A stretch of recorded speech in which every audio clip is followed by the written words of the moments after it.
Depuis 2016, le nom de Lafarge est mêlé à une sale histoire. Cette affaire a durablement entaché la réputation de ce fleuron de l'industrie française, depuis les révélations par la presse puis l'ouverture par la justice à Paris d'une information pour des soupçons de financement du terrorisme par le groupe Lafarge. Les faits remontent aux années 2013 et 2014, époque à laquelle le cimentier exploite une usine au nord de la Syrie, presque à la frontière de la Turquie. Alors que le pays est en guerre, l'usine de Jalabia a continué à tourner et à produire. Ce choix, rester sur place et continuer à fonctionner malgré ce contexte brûlant, a été payé au prix fort. Celui de l'argent versé par Lafarge via des intermédiaires aux islamistes d'Al-Nosra, une branche d'Al-Qaïda, et surtout à Daesh, nouveau maître d'une zone tombée entre ses mains. Et par rebond, c'est aussi le prix du sang, celui des victimes françaises et belges des terribles attentats de 2015 et 2016, les attentats du Bataclan et de Bruxelles. Cette affaire gravissime et hors norme, qui implique un grand nom du CAC 40 dans une mécanique terroriste, a donné lieu à plusieurs procédures dans plusieurs pays. Aux États-Unis, Lafarge a accepté de payer une amende de 780 millions de dollars en 2022 dans une transaction avec la justice américaine qui acte sa participation au financement du terrorisme, s'évitant ainsi la publicité d'un procès. As the scheme evolved, Lafarge and LCS eventually sought not just permission to operate, but ISIS's assistance in blocking or taxing competitors who imported cheaper cement into Syria from Turkey. The decision to become business partners with ISIS was extraordinary. Leveraging ISIS to harm competitors defies belief. But it really happened. As a reflection of Lafarge's awareness that what it was doing was wrong, the defendants also took steps to conceal their scheme. Outre-Atlantique, de récentes initiatives en trouvent la porte à peut-être de nouveaux développements. En Belgique, la justice s'est saisie du dossier. Elle a enquêté pendant plusieurs années. À Paris, tout récemment, la Cour de cassation a rejeté la demande de Lafarge et de ses avocats. Lafarge reste mise en examen en France pour financement d'une entreprise terroriste et complicité de crimes contre l'humanité. Cette histoire, dans ses grandes lignes, est connue. Mais autour de cette sulfureuse affaire Lafarge, il en est une autre histoire. C'est celle que dévoile la nouvelle série de Blast sur ce dossier emblématique et mondial par nature. L'enquête que nous avons menée, qui enjambe les frontières, et les documents que nous dévoilons aujourd'hui éclairent la stratégie mise en place au plus haut niveau du groupe Lafarge pour concentrer l'intérêt des médias et de la justice sur des coupes-circuits. Une opération sauf qui peut, qui a fonctionné au-delà de tous les espoirs de ceux qui l'ont activée. Les vrais décideurs du géant du ciment et ses grands actionnaires. C'est la nouvelle enquête événement de Blast, les fantômes de l'affaire Lafarge.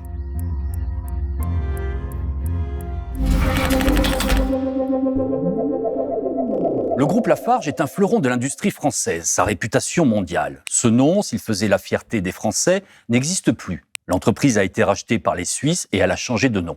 Le cimentier s'appelle désormais Holcim. La longue histoire de Lafarge s'écrit depuis 1833 et sa création par Joseph-Auguste Pavin de Lafarge dans des carrières de calcaire en Ardèche. Elle est pavée de beaucoup de pages glorieuses, la construction du canal de Suez et d'autres moins présentables, sous l'occupation allemande au siècle dernier en particulier. En juin 2016, c'est une très sérieuse tuile qui tombe sur Lafarge, devenu le numéro 1 mondial du béton. La réputation du groupe et de ses dirigeants risque d'en être à jamais salie. Pire, la menace de condamnation potentiellement très lourde vu la nature des accusations pèse au-dessus des têtes des dirigeants et des actionnaires principaux du groupe, ces vedettes du CAC 40 et du grand capital.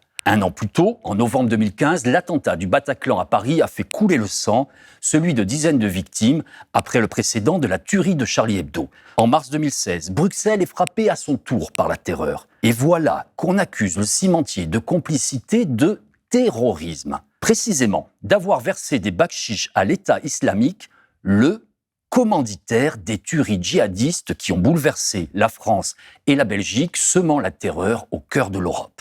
Face à la portée du scandale, c'est le branle-bas de combat chez Lafarge. Le groupe ne peut que réagir. Pour cela, le cimentier va déposer sur la table un document, un rapport. Sa rédaction a été confiée à l'un des plus prestigieux cabinets d'affaires au monde. Le rapport Baker McKenzie, du nom de ce cabinet américain qui emploie des centaines d'avocats d'affaires et de consultants dans les grandes capitales internationales, va faire la lumière sur les dessous de cette trouble histoire. C'est ainsi qu'il est annoncé. C'est la mission qui lui est confiée. Philippe Engels est belge et journaliste. C'est lui qui a mené l'enquête que Blast publie sur ces opérations qui vont lourdement peser sur la suite et les procédures judiciaires diligentées dans plusieurs pays à la fois.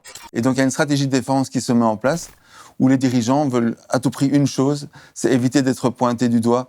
Les dirigeants et les actionnaires de Lafarge Holcim, qui sont deux principaux, le groupe GBL belge et un homme d'affaires égyptien qui s'appelle Nassef Sawiris, patron de Rascom. Ce rapport de Baker McKenzie, c'est clairement une démonstration de justice privée où une grosse multinationale veut orienter en fait le cours de la justice en indiquant que les responsables sont partout sauf chez eux. Cette mission de première importance, cette tâche, le cabinet Baker McKenzie va l'accomplir, le mener à bien.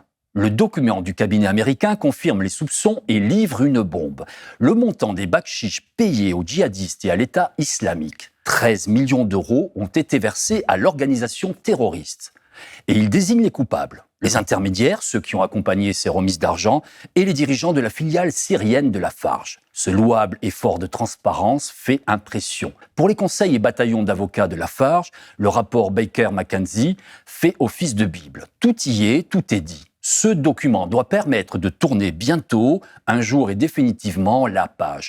En réalité, c'est ce que les révélations de Blast permettent de comprendre, le rapport Baker a une vertu, livrer une histoire parfaitement emballée dans laquelle ce sont les absents qui méritent toute notre attention.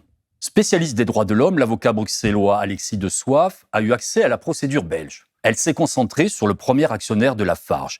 Avec 21% du capital de Lafarge, le milliardaire belge Albert Frère, à travers sa holding GBL, le groupe Bruxelles-Lambert, est alors le premier actionnaire de Lafarge. Frère et GBL ont insisté pour que l'usine syrienne continue de produire, même quand la guerre a éclaté au pays de Bachar el-Assad, et qu'elle continue à se développer. Et le fleuron de l'économie belge, première fortune du royaume, ne s'est pas désintéressé de la suite, des suites judiciaires.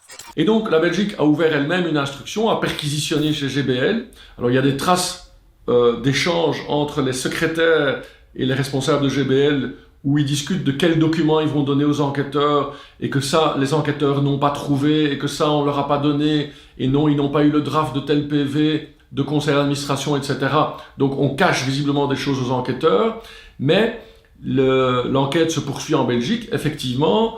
Et au bout de l'instruction, c'est le groupe GBL qui est visé dans le réquisitoire du procureur fédéral. Mais le procureur fédéral estime qu'il n'y a aucune charge contre le groupe GBL. Ce qui est tout à fait incompréhensible quand on voit ce dossier qui fait 6 cartons comme ça et qui est truffé de charges. En fait, ce travail, la préparation puis la rédaction du rapport a été étroitement surveillé et encadré. Blast a récupéré des éléments inédits. Ces documents exclusifs dont nous dévoilons l'existence, ce sont des communications, des mails, des conversations et des échanges téléphoniques entre les principaux dirigeants de Lafarge, mais aussi des actionnaires de référence. Ces conversations portent sur l'enquête en cours, les craintes sur les avancées des enquêtes judiciaires.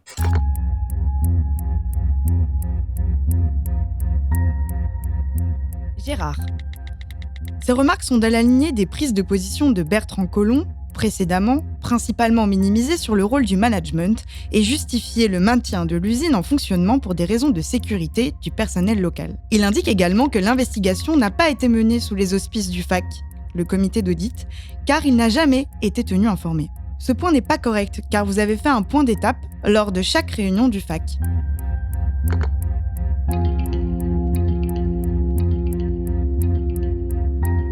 Lorsque les avocats de Sherpa auront accès au rapport Baker, malgré leur devoir de confidentialité, on peut s'attendre à ce que des fuites se produisent, notamment sur les éléments susceptibles d'incriminer l'entreprise et ses plus hauts dirigeants.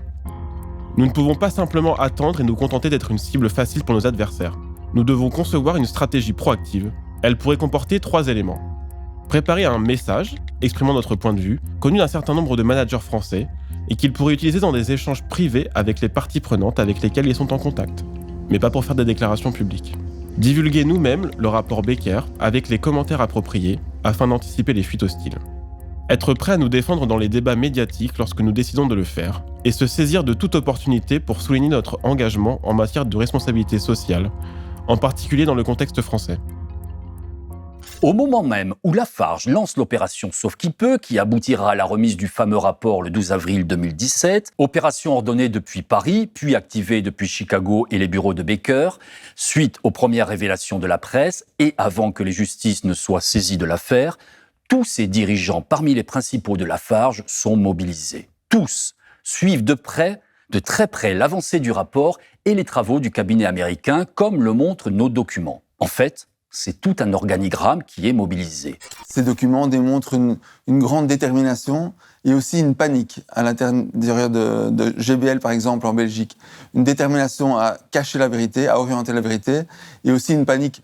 On sent que chez GBL, il y a ce sentiment qu'on ne sera pas cru, qu'on va être pointé du doigt, et il y a la peur d'aller au trou et de se retrouver en prison. Nous révélons l'existence d'un comité alpha qui a été mis en place au sein de Lafarge-Holcim, clairement avec la volonté de manipuler, d'orienter, de corriger, d'amender le rapport Baker-McKenzie, qui est très préoccupé de la vérité qui va sortir, du contenu de ce rapport, et qui le change, qui le modifie. Est-ce qu'il ne faudrait pas quand même gommer ça ? Est-ce qu'il ne faudrait pas retirer ça ?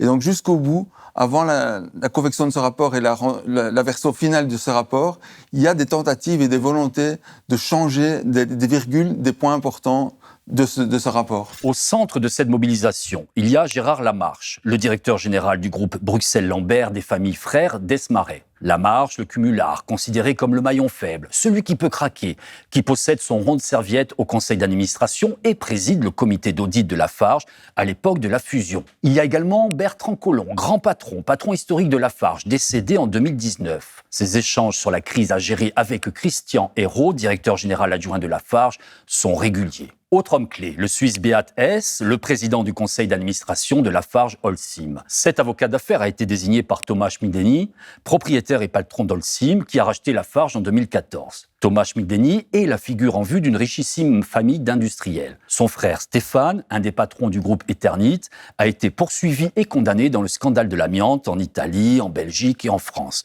Thomas Schmideni, lui, a été condamné pour délit d'initié en Espagne. Beat Hess suit le travail du cabinet Baker-McKenzie comme le lait sur le feu. C'est lui qui valide la rédaction finale du dossier. Dans ses mails, il met en copie les grands actionnaires, les hommes du groupe belge GBL, dont Gérard Lamarche. Et GBL, c'est aussi Paul Desmarais. L'homme d'affaires canadien a visité l'usine de Jalabia en 2012. Son fils, Paul Desmarais Jr., devenu administrateur de Lafarge-Holcim, est rentré au comité de gouvernance. Et puis et surtout, il y a Albert Frère, actionnaire principal de Lafarge, et sa famille. Yann Gallienne, son gendre, est dans la boucle des communications. Et Gérald, son fils, craint de filer au trou. Côté actionnaire, on retrouve encore l'Égyptien Nassef Sawiris, l'actionnaire numéro 2 de Lafarge avant la vente à Holcim. Sawiri est en contact direct avec les deux intermédiaires, l'homme d'affaires Firas Tlas, fils d'un ministre de la Défense de Bachar al-Assad, et Amro Taleb, les deux hommes qui ont payé les groupes terroristes. Installés à Dubaï, ils sont l'objet d'un mandat d'arrêt international. Dans l'organigramme du groupe Lafarge, il y a aussi le français Bruno Lafont, le PDG de l'entité fusionnée, le fusible. Lafont a été écarté de la direction en 2017. Il a dû laisser sa place avant sa mise en examen. Pour pouvoir ses sièges vides au conseil d'administration, Lafarge a fait appel à une figure du capitalisme à la française. Son nom ? Patrick Cron. Cron était PDG d'Alstom. Il a été condamné avec Alstom en 2014 par la justice américaine pour corruption, avec une amende historique à la clé de 772 millions de dollars.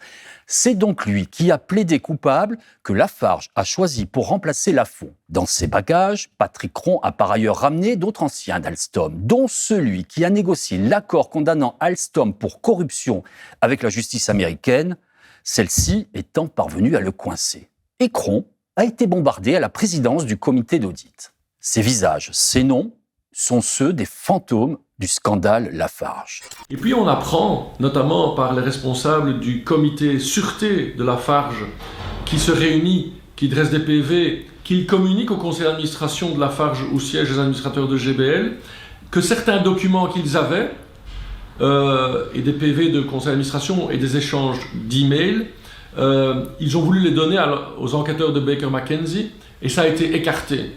Et alors, j'ai découvert dans le dossier, et j'en suis tombé de ma chaise, c'est que le président du comité d'audit qui pilotait l'étude Baker McKenzie, en fait, c'est un des administrateurs de GBL, Gérard Lamarche pour ne pas le nommer, qui a veillé à ce que cette enquête Baker McKenzie, enquête indépendante comme ils aiment l'appeler, ne s'intéresse pas du tout à la situation des administrateurs, mais plutôt à la direction, l'opérationnel.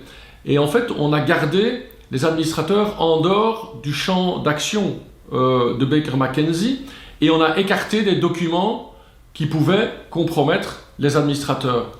Et quand on sait que c'est justement des personnes impliquées et qui avaient connaissance, les administrateurs, qui se sont arrangés finalement pour que cette enquête ne les vise pas, eh bien cette enquête indépendante perd évidemment toute sa valeur.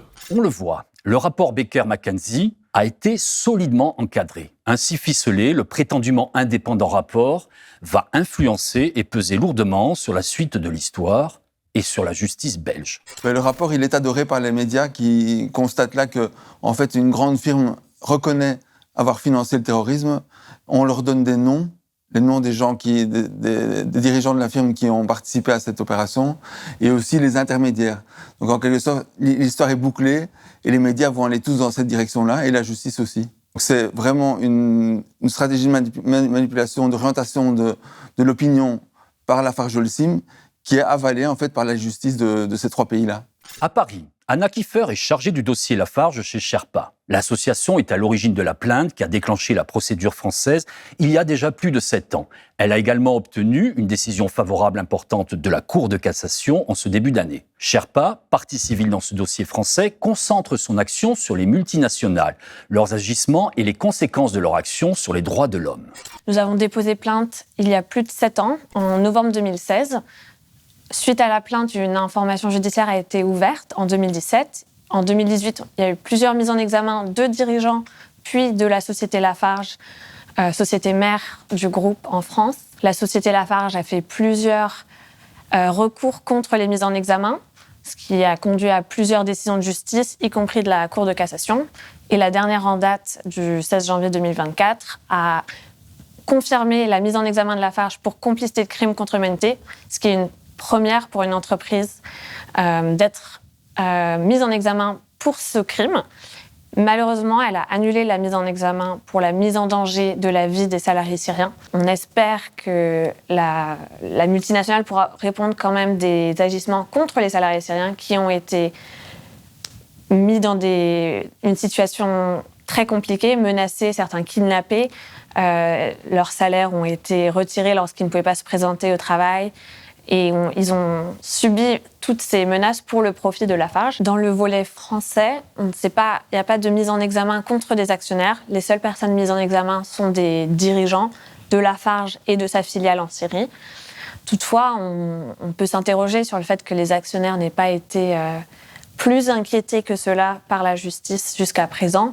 En Belgique, la décision de la justice de convoquer ou pas un procès devrait intervenir dans les prochaines semaines. La Chambre du Conseil du tribunal de Bruxelles s'est réunie le 23 janvier dernier. Sa décision est attendue pour avril. Le rapport de Baker McKenzie, qui est un cabinet américain, a été commandé à la demande de Lafarge Holcim. Une fois que cela a été révélé dans la presse qu'il y avait ces activités de Lafarge en Syrie pendant le conflit, donc, le client était Lafarge Holcim. Lafarge Holcim a payé un cabinet pour mener une enquête interne. On peut s'interroger, est-ce qu'il s'agit d'une enquête impartiale, indépendante? On peut supposer que c'est aussi une stratégie en fait, d'évitement de sa responsabilité, en voulant régler les choses en interne, pas devant la justice. D'ailleurs, quand la justice a demandé à Lafarge de produire ce rapport, les avocats ont voulu annuler des parties du rapport en invoquant le droit au secret professionnel des avocats.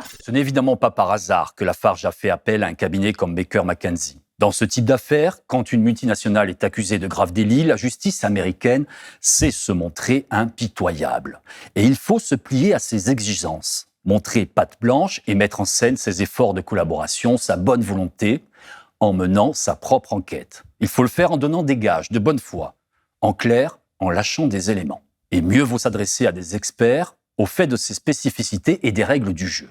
Le rapport Baker-McKenzie a permis à Lafarge de reprendre la main sur la crise avant l'intervention de la justice. Lafarge a pu produire son propre récit de l'histoire en Syrie sous les atours d'un rapport indépendant, en réalité sous pilotage permanent. Il a été alimenté au bon grain. On lui a donné ce qu'il fallait pour qu'il ne se trompe pas et que ses rédacteurs ne se dispersent pas vers des éléments et des pistes plus hautes placées. Et pouvoir, au final, déposer à destination de la presse et de l'opinion publique et aussi de la justice, un document tout prêt. Il convient de souligner que le conseil d'administration de LSA était dans un premier temps inclus dans le champ de l'enquête. Or, il n'était pas nécessaire d'élargir davantage le cadre de cette enquête, car l'examen des documents recueillis auprès des dirigeants de la société, dont Bruno Lafont en qualité de directeur général et président du conseil d'administration, n'a révélé aucun échange ni aucun lien permettant d'établir que le conseil d'administration, dans son ensemble, était informé des comportements en question. C'est ce qu'on appelle du cousu main, du sur-mesure. L'affaire Lafarge, elle illustre plusieurs paradoxes. On voit que les profits traversent les frontières aisément. En revanche, la responsabilité pour les multinationales s'arrête aux frontières. Ce qu'on voit, c'est que les acteurs économiques, qui sont parfois même plus puissants que certains États, jouissent d'une impunité lorsque, au travers de ces activités, dans une zone de conflit comme était la Syrie, elles participent à des crimes internationaux. Au travers de son activité, elle a négocié avec des groupes armés terroristes, financé ces groupes en leur achetant des matières premières, en négociant pour faire passer ses camions, négociant pour faire passer ses salariés. Tout ça pour le profit. Il ressort de l'enquête des attentats, de l'enquête ici, que Daesh s'est structuré, notamment et en grande partie grâce à l'argent de Lafarge, qui a pu ainsi financer des attentats qui ont frappé sur le sol européen. Et donc les victimes des attentats de Bruxelles se disent ces attentats ont été financés avec de l'argent en fait qui provenait d'une multinationale européenne, et ces dirigeants de ces multinationales disent on ne savait pas et vont s'en sortir comme ça, même pas de procès public. Le scandale Lafarge, pour moi, ça laisse un goût amer, où clairement ont été pointés du doigt des gens qui sont certainement, ont été certainement actifs dans l'opération qui consistait à faire tourner l'usine malgré la présence de Daesh et en acceptant de payer aux terroristes des sommes d'argent, des bakchiches, des commissions. Un goût amer, pourquoi ? Parce qu'à mon avis, ce sont finalement des lampistes, même si on parle quand même du CIO de Bruno Lafont d'une firme. Derrière, on a l'impression que les vrais enjeux ne sont pas apparus. Et les vrais enjeux, c'est quoi ? C'est qu'il fallait à tout prix rendre le mariage Lafarge-Holcim convaincant. Il fallait habiller la mariée et éviter à tout prix d'être noirci par cette affaire qui a pourtant été manigancée au plus haut sommet.